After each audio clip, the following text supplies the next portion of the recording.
Hi friends, welcome to mom's kitchen. ఈరోజు Hyderabadi special Mughlai chicken కర్రీని ఎలా చేయాలో చూద్దాం.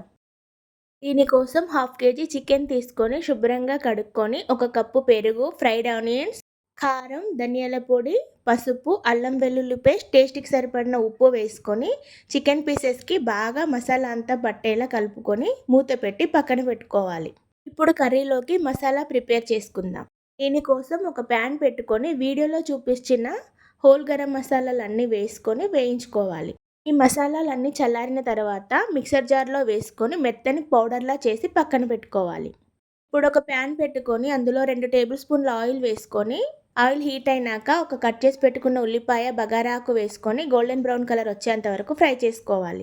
ఇందులో మ్యారినేట్ చేసి పెట్టుకున్న చికెన్ని వేసుకొని ఒకసారి కలుపుకొని మూత పెట్టి ఒక 5 నిమిషాలు ఉడికించుకోవాలి. కర్రీలోకి కొద్దిగా వాటర్ని యాడ్ చేసుకొని కలుపుకొని మూత పెట్టి మీడియం ఫ్లేమ్లో ఒక 10 to 15 మినిట్స్ ఉడికించుకోవాలి. ఇప్పుడు ఇందులోకి ముందుగా రెడీ చేసి పెట్టుకున్న మసాలా పౌడర్ని, 2 కట్ చేసి పెట్టుకున్న పచ్చిమిర్చిని, కొత్తిమీరని కూడా వేసుకొని ఒకసారి కలుపుకొని ఒక 2 నిమిషాలు మూత పెట్టి ఉడికించి స్టవ్ ఆఫ్ చేసుకోవడమే. ఎంతో టెంప్టింగ్గా ఉండే Mughlai chicken masala curry ready.